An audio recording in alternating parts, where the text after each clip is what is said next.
We need to have that honest conversation that the majority of our power in California is generated from fossil fuels. Have you talked to utility service providers? All these plants are going away. They're not being replaced. We're actually importing a lot of our power. There's a lot of waste in transportation, 10 to 30% losses.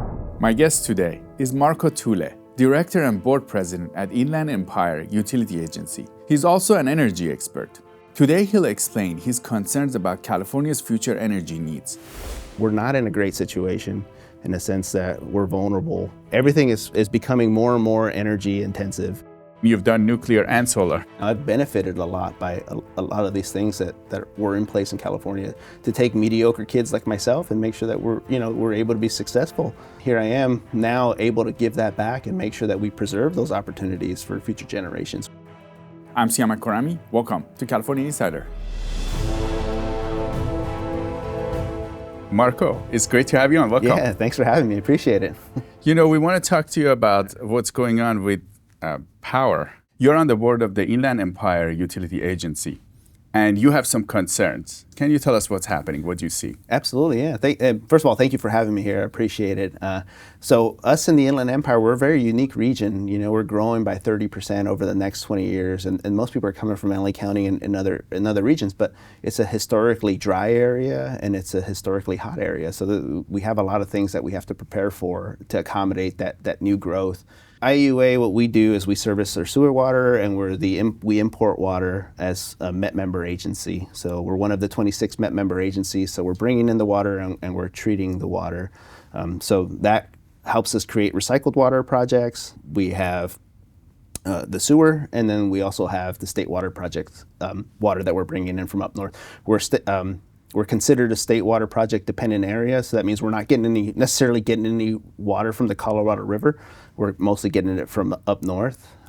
So the thing that I see that's fascinating for us moving forward is as the region continues to grow, right now we're treating about 50 million gallons per day. It costs us about 6 megawatts to do that. Of power, right? Of power, yes, that's correct, yeah. It costs about 6 megawatts to do that. In the future, with PFAS regulations coming up, that treatment process is going to become more intense, it's going to become more dependent on power, and frankly, we don't see any new large energy sources being developed in our communities to support that. And if you look at Poseidon on the coast, they're also 50 mega, which is it's a great comparison because they're 50 MGD also. It takes them close to 40 megawatts to treat that water. And so where do we come up with the additional 30 megawatts to treat that water if we don't see any new large energy sources in terms of new power plants being developed in that region?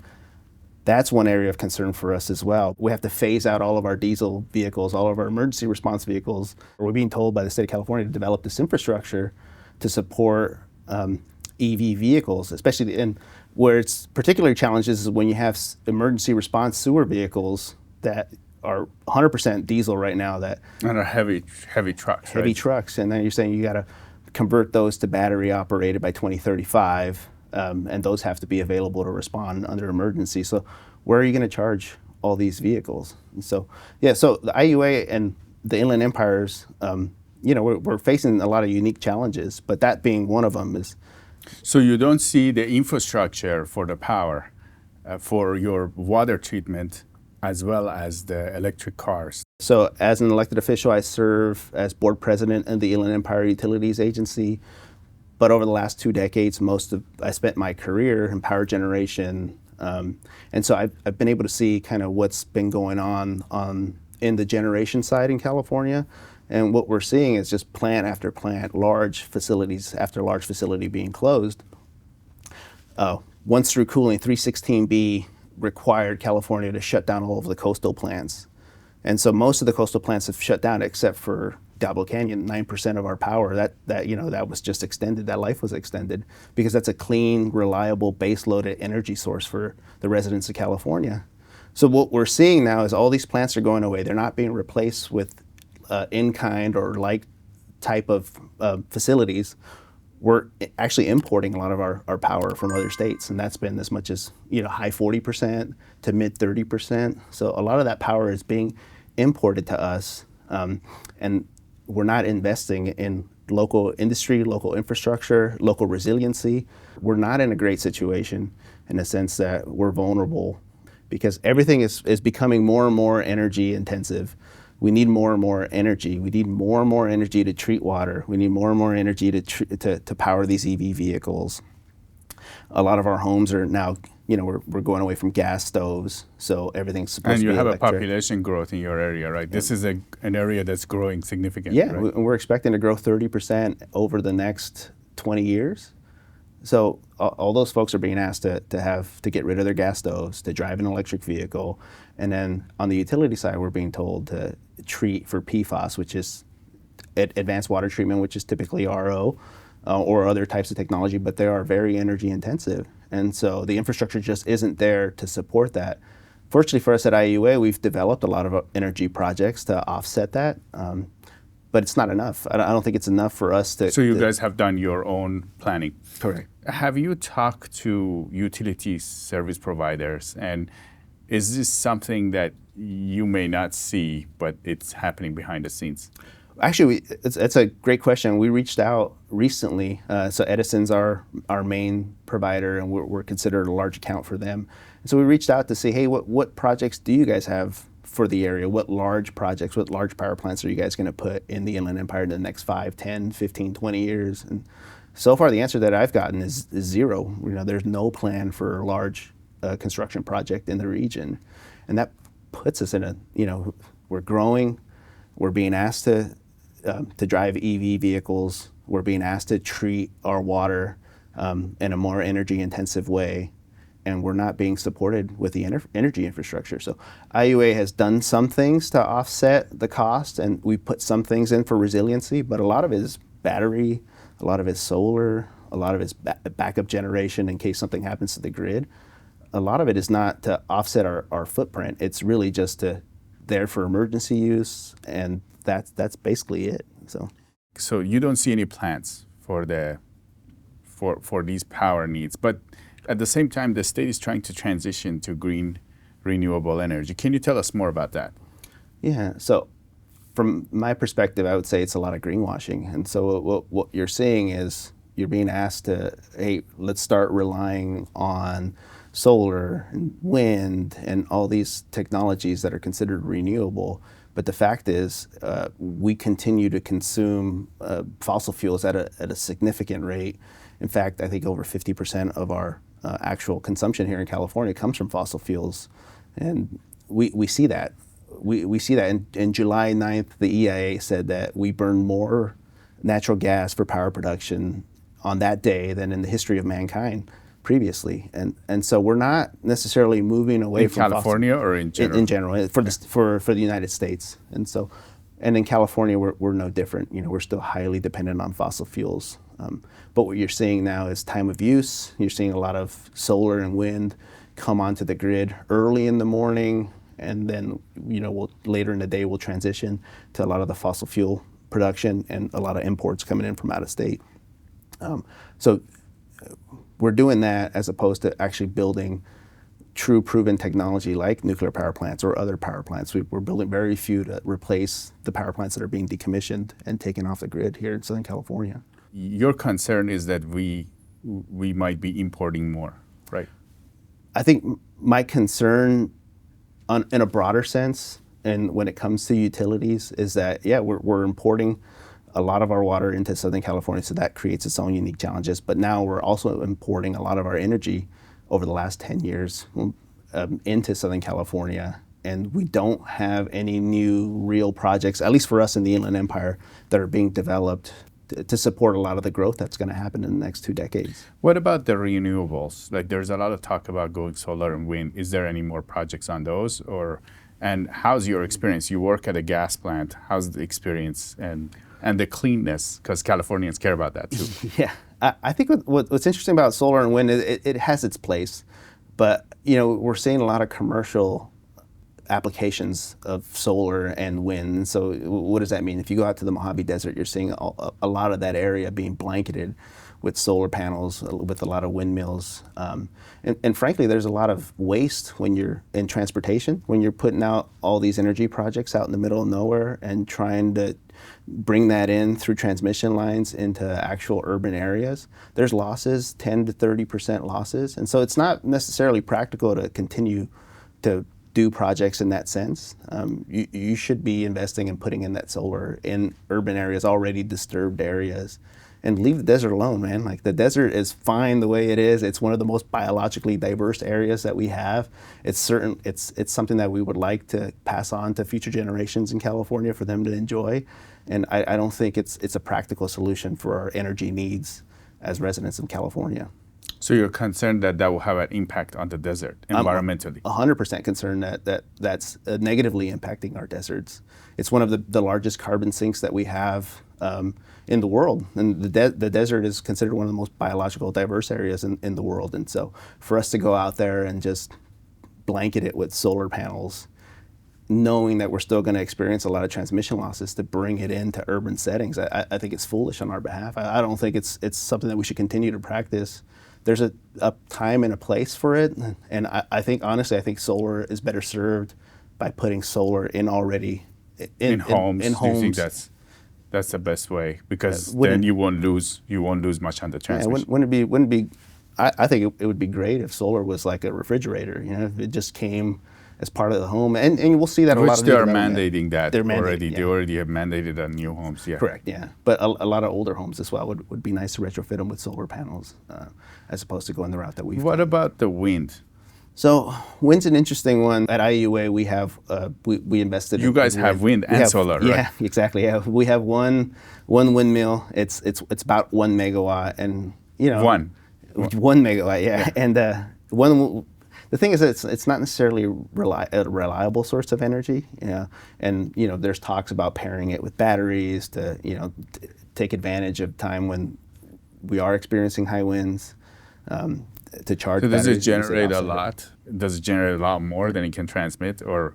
It does, but then there's also a point in time where if it's too windy, then you got to shut down those windmills, where they're not going to be available to produce power because they may, frankly, they may be damaged, and once they're damaged, then what's the repair cost on something like that? And so there are opportunities. That there is wind, I think, is part of the solution going forward for California. I don't think it's going to be one of the most critical things that we should be investing in. I don't think it's going to play a major role in our transition. I think California is still a very energy intensive. We do need a lot of energy in California. You know, we're the 5th largest economy in the world. And I don't think wind and solar alone are going to give us that dependability and that reliability that we need. But if these are not chosen, then it's gas, right? It's fossil. You work at a gas plant. Can you tell us more about the gas side of it? And you've done nuclear and solar. Yeah. So here's an interesting thing too. So when we worked at San when I worked at San Onofre, it's baseload. Like I said, it's baseloaded power. It's power that's available 24/7, and it's over 2,000 megawatts that was available to the grid constantly. How much is that of the state needs? 2,000 megawatts. I think at the time that was considered about 19% of Southern California's needs. Very comparable to Diablo Canyon. To Diablo Canyon. Diablo Canyon is considered like 9%. So it's like almost 9-10% exactly, of the state. Of the state's needs. So once that went away, if you go back and you can look at this on CalISO's website or other websites, you can see that our imports just dramatically increased overnight, basically from the time that San Onofre was decommissioned until now. And so we've gone now into importing a lot of our power that is produced inland, and it's produced from sources. Even coal is a source for us here in California. We just don't produce it here in California, but we're getting it from other states. So coal is still something that we rely on. Natural gas is still something that we rely on. And a lot of these plants are in other states, in Oregon or in Arizona or other places, and we're importing them when we need them. And at the same time, we're decommissioning a lot, or we have decommissioned a lot of the power plants that we had here in Southern California. They've all gone away. And so we don't have a large source of nuclear anymore. Wind and solar are only available at certain times of the day. So what's the option that's left? That's natural gas. And in 2015, as a country, natural gas we've overly invested in natural gas, I would say. In 2015, that overtook coal as one of the primary sources of energy for the United States. And so, I think we need to have that honest conversation that the majority of our power in California is generated from fossil fuels. And is natural gas clean? We've heard that some people have told us natural gas is okay compared to the other ones. I mean, natural gas, we still have, natural gas in a power plant is still considered single point source. It still will produce some emissions. There is the thought that it's cleaner than coal, but again, it's still highly regulated, and it's still considered, it's still considered a large pollutant source. So yeah, I mean, is it cleaner than coal? Obviously, yes. But it's not really clean. Yeah, exactly. If California is trying to transition into this new future where we're getting away from all fossil fuels, then we need to have an honest conversation how we're going to get off of fossil fuels and natural gas in particular. Like, how do you get away from that if the majority of your power is coming from that? If you like California Insider and you like to know what's going on in California, make sure to check out Epoch Times. This is a newspaper that started by a group of Chinese Americans because of human rights abuses in China, and now is starting to grow here. Make sure to go to the Epoch Times website and check out the California section, where you can get a lot of fresh perspectives on what's going on in California. Now let's go back to the interview. So you think the only option is nuclear? I think that's the greatest option. I think that's the best option that we have, honestly, because the thing is, so the way we're running now, a lot of these power plants, a lot of these fossil fuel power plants, is we're allowing the renewable energies to really dictate the market. So the renewable energies will come online, and you'll see them come on early in the morning. And once we start to wean off of those, then we'll start kicking off our own fossil fuel plants. So they'll come on later in the evening, or they'll come on when there's not necessarily a lot of sun or other things. So those fossil fuel plants have low capacity. A lot of them have low capacity factors, meaning they might run 10% of what they could potentially run over the course of a year. Well, in nuke, it's the complete opposite. Once that nuclear power plant is online, it's 100% baseloaded. It's producing its maximum capacity 24/7, and it's producing zero emissions. And so to me, it's a no-brainer. It's a win-win situation. As the state considers possibly hydrogen as a fuel source for vehicles, we can use nuclear to help generate that. We can use nuclear to help charge a lot of the batteries throughout the state if that's a direction we decide to go. And so to me, it's and the other thing too is nuclear. People that work in nuclear are usually highly trained. They're highly educated, and you're continually trained and monitored. And so your skill set is always being challenged, and it's always being developed. And you're compensated correctly. You're compensated fairly. So you're provided a livable wage. And to me, that's it.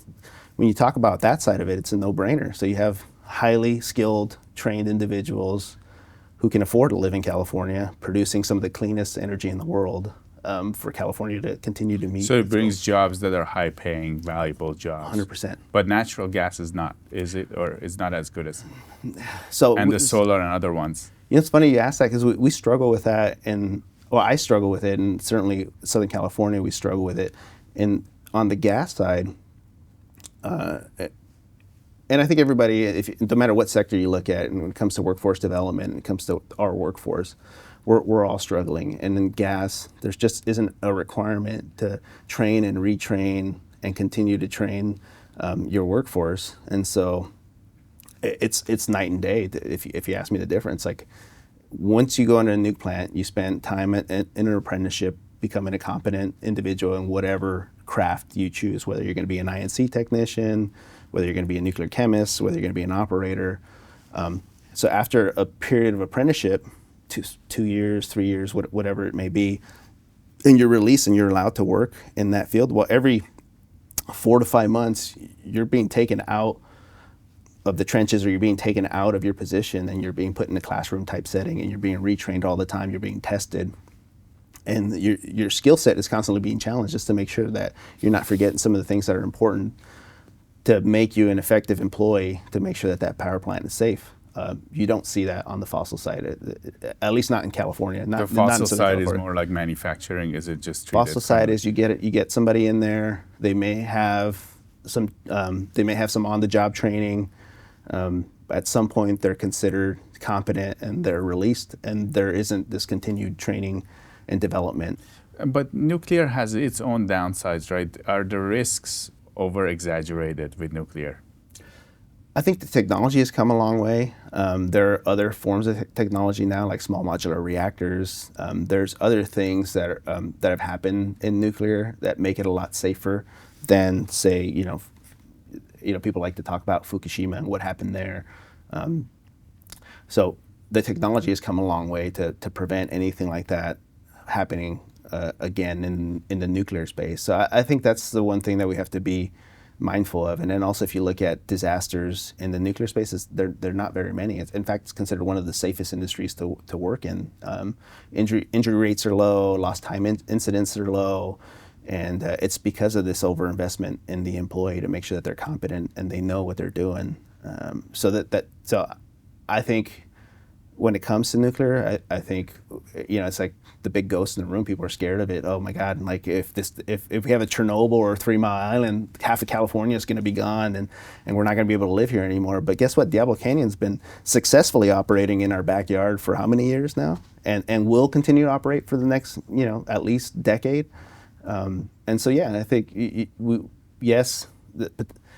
with all things, there are risks, but I think nuclear is a proven technology that continues to operate and provide 9% of California's power, and I think it's something that we should consider investing in going forward. Now, Marco, was there a time you realized that maybe the path that we are headed is not adding up to what your experience is? I've seen multiple plant closures now, and the problem is when these plants are closing, they're not being replaced with anything. And so that really is what triggered this sort of awakening in me, saying, hey, well, wait a minute, like, where are we actually going to get this power? And so then you start digging into the data and you realize, like, oh, we're just importing it from other states. And to me, that just makes us extremely vulnerable, because what happens, and we've seen this now when there's extreme heat waves throughout the West, well, and those imports aren't necessarily available, then we in the Inland Empire don't have the opportunity to say, well, we just won't run our air conditioner when it's 110 degrees, So it becomes a matter of public health, and those were some of the things that I started to pay attention to, and those are some of the things that frankly, keep me up at night. I'm very concerned about where we're going as a state, especially in Southern California. Is that why you got involved with this board? That's a good question. I'm glad you asked that question. I no desire to ever get into politics at all. Like I really didn't want to. And it was during a doctorate program, I met somebody who was already currently sitting on a water board. Somebody named Gracie Torres, this wonderful, wonderful human being. And we got to talking, and her experience is she works in water treatment. And we started talking, and she started asking me a lot about my background and what I've done and what I've done over the years. And being in nuclear chemistry is a very unique experience in the power industry, because not only are you part of power generation, you're actually treating water, and you're treating water in ways that are considered advanced treatment. So you just develop this immense amount of experience. And she goes, hey, like, you live in the Inland Empire, and there is literally nobody like you walking around in the Inland Empire. Why don't you consider running for a water board? And I thought, that's no way, I'm not going to run for a water board. Why would I do that? Like, so she goes, no, trust me, you'll be great. You're young. You have a lot of experience. You're Latino. Like, this is what the community needs. And so I said, sure. So I went ahead. I put my name on a ballot. Fortunately or unfortunately for me at the time, I was working a lot of hours, and I was working at the Redondo Beach generating station with a long commute, over an hour and a half. And so halfway through it, I go, I'm not going to be able to campaign. I'm not going to be able to raise money. I'm not going to be able to do any of this stuff. So I actually emailed San Bernardino County, and I said, hey, can you guys please remove my name from the ballot? I am not interested in being a politician. And they emailed me back and said, hey, you missed the cutoff. Like, I go, what, are you serious? They go, yeah, you missed the cutoff. And I go, well, what does that mean? They go, your name's going to be printed on the ballot. And yeah. And I go, well, I'm not going to campaign. I'm not going to raise money. I'm not going to do any of that stuff. And they go, it's fine. You don't have to do anything, but your name will be on the ballot for the November election. And sure enough, lo and behold, just went about, this was in August. I forgot about it, didn't think about it. And then come November, I start getting text messages from other people and other members in our community saying, hey, guess what? You won. I go, what does that mean? They go, you're a politician now. I go, how's that even possible? And sure enough, that really started my journey. So that was my first. So you just won without campaigning? I did nothing. I literally, actually, let me take a step back. I did have a campaign manager. I did get a lot of endorsements. I did get a lot of commitments for people willing to give me money at the time or make contributions because of my experience. But I picked up the phone and called everybody and said, hey, I'm not running, I'm not campaigning, please, dedicate that money to other candidates. I am not gonna do you justice. Don't waste your money on me. I'm not interested in actually running a successful campaign.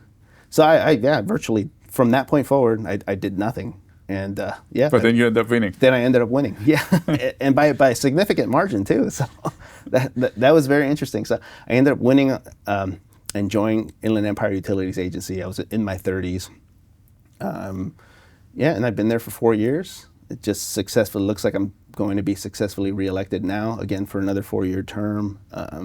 But very quickly it became apparent to my fellow board members, and I'm very appreciative of them. They quickly made me the youngest board president in Inland Empire Utility Agency history. And then they successfully chose for me to stay in that, or they elected to keep me in that role again. So I've been board president now for 2 terms at the Inland Empire Utilities Agency, and it's something that doesn't happen, and it's extremely unique, and actually it's a very unique story. And so wasn't looking to campaign, wasn't looking to become a politician, ended up being a politician, ended up getting the full support of my board. And yeah, we've been doing tremendous work ever since. So I'm very grateful to them for their support. We are honored to be sponsored by Shenyun. Shenyun Performing Arts is reviving 5,000 years of lost Chinese traditional culture. It takes you back in time to the magical world of ancient China with a unique blend of brilliant dancing, beautiful costumes, and legends coming to life. The show choreography and production values are top-notch. However, it isn't just the technical ability of the dancers. It's the inner beauty and the devotion of the artist that will stir your soul to move you to tears. Make sure to go see it this year. Go to shenyun.com and book your tickets today. It was spectacular, so beautiful. I thought I was going to heaven. Oh, it was electric. I'm getting chills talking about it. It gets a 10 from me, that's for sure. It was that good. Absolutely marvelous. Hands down the best show I've ever seen. And you have a very interesting background. You have a degree in the environmental side of things. And can you tell us about your background? Oh yeah, for sure. So my educational background, I went to community college, and then I successfully transferred to the University of California, Santa Barbara, and I got a degree in physics, which is very challenging. One, right? Yeah, it's very challenging. I think I was like one of 8 people the year I graduated. They graduate with a degree in physics from Santa Barbara. And then, I went on to work at San Onofre. Once San Onofre was decommissioned and I was still working in the energy sector, I went back and I got my master's degree from Cal State Fullerton. And my master's is in environmental engineering. And I've been successfully now working towards a doctorate in organizational leadership at the University of Laverne. So hoping to complete that next year. And you grew up here in California, right? Yeah. I grew up in Boyle Heights, first generation Mexican-American. My parents came here from Sinaloa. Which is somewhat of a rough area, right? Boyle Heights was a rough area. We had a large gang population in our area. We grew up low-income housing. We grew up on government-assisted housing. I myself personally didn't join a gang, but a lot of my family members did. So it was a single mom with 4 kids. And some people in my family did join gangs, cousins, brothers, that sort of thing. But what helped us overcome was everybody in the gangs? Was it like everybody was I think when you grow up in that environment, if you're not a gang member, you're somehow you're associated. You're associated, right? You're so-and-so's brother, or you're this and that. And so you can never necessarily really escape it. What helped us really as a family take that next step and get away from that and really start to live the American dream and get into a solid middle class family was my brother. He picked up a trade, at 17 years old. He decided he wanted to be a bricklayer. And at 18 years old, he started his apprenticeship, became a bricklayer, didn't have any success for the first year, went back to college, decided, hey, college isn't for me. I just don't like sitting in the classroom reading books. I'm gonna try it again. And so at 19, he went back to the union, became a bricklayer, successfully journeyed out, and was able to buy a house before he even turned 25 years old. And so that the power of the trades is represented in his story. You can take somebody who really has nothing, put them in a trade, give them a skill set that immediately creates value, and just him having that value, him able to generate that income, him being able to buy a house, and he ended up buying in Ontario and moving the whole family to Ontario. That really impacted all of us directly, because now we're in a solid middle class family. I'm able to go to college, I'm able to study, I'm able to focus on the things that I should be focusing on. And that's the thing, it's like, that's why it's so important to me at board president at the Inland Empire Utilities Agency, is to form those relationships with local labor, because of the power to transform lives. And let's be honest, like, how difficult is it to live in California right now? It's incredibly expensive. And that's a vehicle and that's an avenue for kids from disadvantaged or low-income communities to be able to explore, to hopefully one day, achieve what I have. I don't want to close the door behind me. I want to make sure that every other Californian, everybody resident in the state of California comes with me. I want a strong middle class. I want all of us to experience that. Fortunate for me, all these things existed because California is just such a great place to live. All these things existed. So I was able to go to community college. I was able to take the classes and come up to a college level, complete those college level courses, and then transfer to UC Santa Barbara. And really my life is, I've benefited a lot by a lot of these things that were in place in California, to take mediocre kids like myself and make sure that we're able to be successful. And me, and I mean, here I am now able to give that back and make sure that we preserve those opportunities for future generations, whether that be through organized labor, or whether that be through going to college or picking up a trade. And so now that I'm in an elected role, I see value in that. I see the fact that those things were in place that allowed me to become successful, and I want to preserve that for future generations to have that same opportunity. Hey, maybe you showed up in America and you didn't have anything, or maybe your parents are socially disadvantaged. Well, guess what? If you work hard enough, there's opportunity here. And I'm a success story of that, and I want to preserve it and make sure that future generations are going to have that. So, Marco, do you have any other thoughts for our audience? First, again, thanks again for having me. It's been a lot of fun. I think for us in the Inland Empire, and some of the things that we've been able to accomplish, you got to go back to a time when it was largely agrarian society. So we had all these farmers that got together and realized, hey, there's a need. We're all competing for the same resources, and how do we get together to make sure that your lot in life is as good as my lot in life, and so that you continue to prosper so that I continue to prosper. And so that really focused around water, and they put together these agreements that were in place for 50 years that really allowed everybody in that region to grow and prosper together. And fortunately, we've been able to preserve that. But really, those are a lot of the unsung heroes in California. Some of these guys that are willing to think about not just what's in their best interest, but what's in their neighbor's best interest as well. And so together, collectively, have pushed forward our region to what it is today. And so we're very thankful for them having that forethought and putting in the framework that has allowed us to prosper and to continue to grow and to support a 30% future growth in our region. So. I just really wanted to highlight and take an opportunity to thank those people, those hardworking men and women that made it all possible for us. Marco Tule, President of the Board of Inland Empire Utility Agency. It was great to have you on California Insider. Thanks for having me. It's been a lot of fun. Appreciate your time today. Thank you.